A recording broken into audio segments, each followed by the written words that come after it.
Hello everyone, my name is Alexander, I'm a mechanic. Today we're going to talk about overlock sewing machines.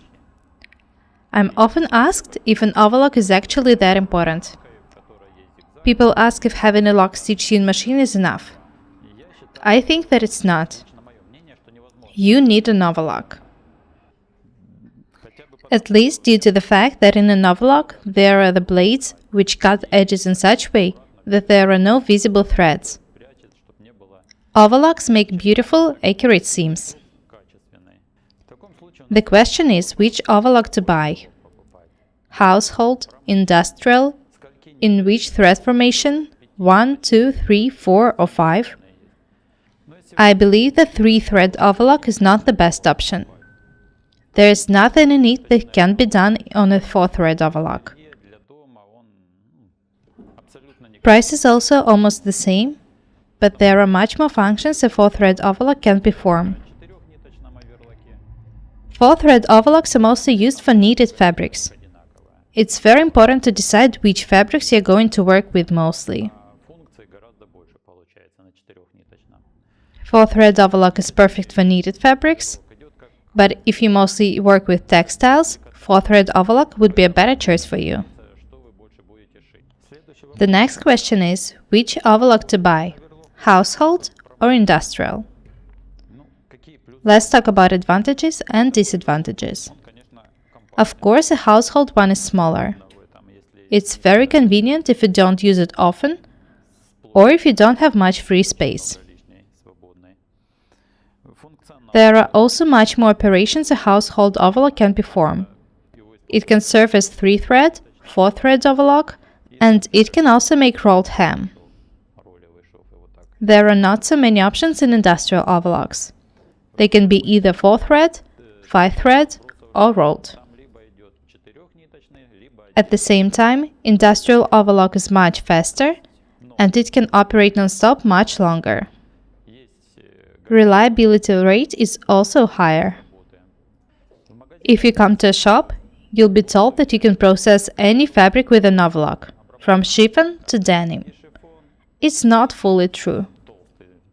I don't recommend stitching strong fabrics like denim with an overlock.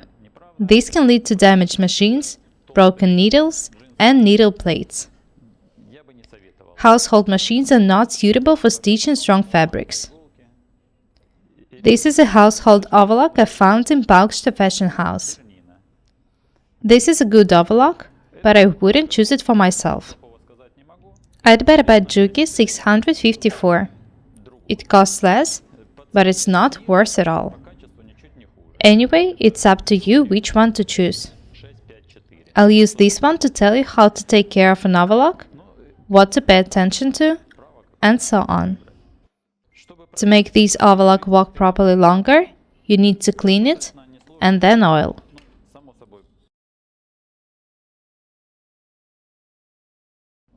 There is a core in each overlock sewing machine which moves when stitching.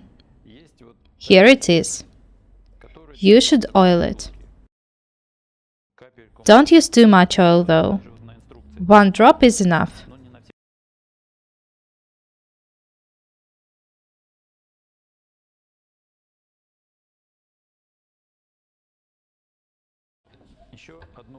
Needle carrier also requires oiling. 1 drop would also be enough.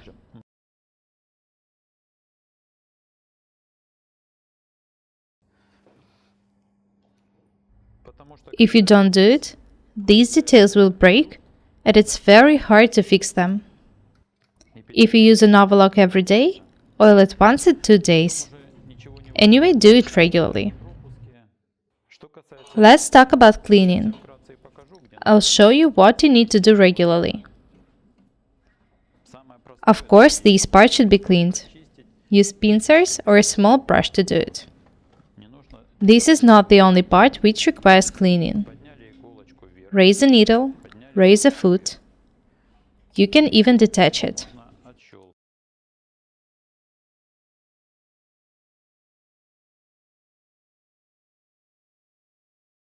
You also need to undo a needle plate. Don't be afraid to do it. There's just one right way to put it back in.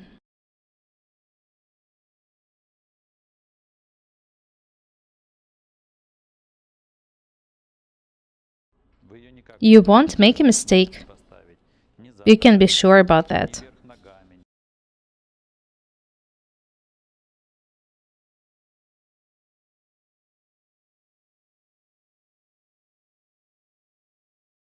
Have a look here. You can see that there's already a lot of stuff to be cleaned. You need to clean this part very thoroughly. You've seen that the front part was clean, but there's a lot of dirt in here. Dust, threads, and so on.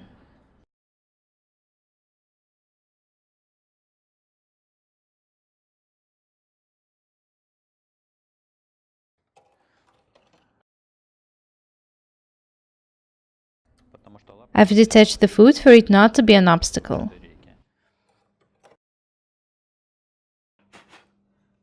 Use pincers or a brush for cleaning.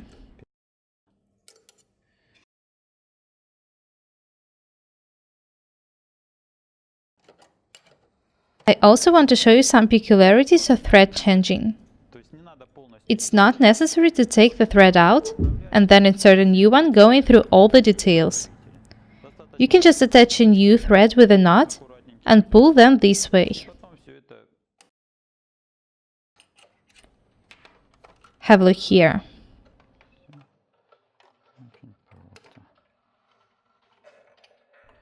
Of course, a knot will not go through a needle, but at least you'll save some time.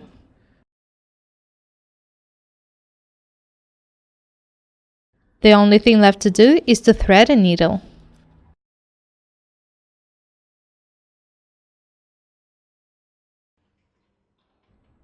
Always change threads this way. Otherwise, you'll waste a lot of time and effort.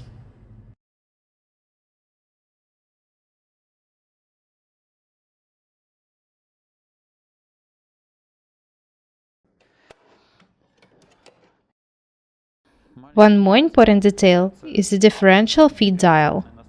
This is where it's situated in this overlock sewing machine. This one controls the width of stitches. This is a differential feed dial. Almost in every overlock, there are numbers and the letter N. I recommend stitching at this setting. This way, a seam will be straight and it wouldn't be stretched. The other options are usually used when making rolled hems.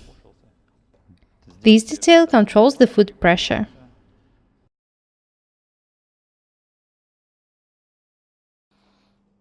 Today I've told you how to choose an overlock sewing machine and how to clean it.